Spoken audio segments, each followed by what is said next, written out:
அற்புத கீர்த்தி வேண்டும், ஆனந்த வாழ்வு வேண்டும் கணநாதா. நற்பொருள் குவிதல் வேண்டும், நல்லது நடக்க வேண்டும் கணநாதா. பொற்பதம் பணிந்து கேட்டோம், புகழினை பாடி கேட்டோம் கணநாதா.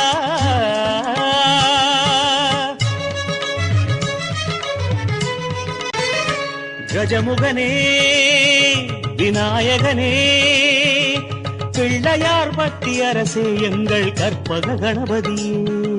கற்பக கணபதியே, அற்புத நவநிதியே, பொற்பத குணநிதியே, ஸ்ரீ கற்பக கணபதியே. கஜமுகனே விநாயகனே, பிள்ளையார் பட்டி அரசே, எங்கள் கற்பக கணபதியே. சிறுவிழி அழகே, தவநிலை வடிவே,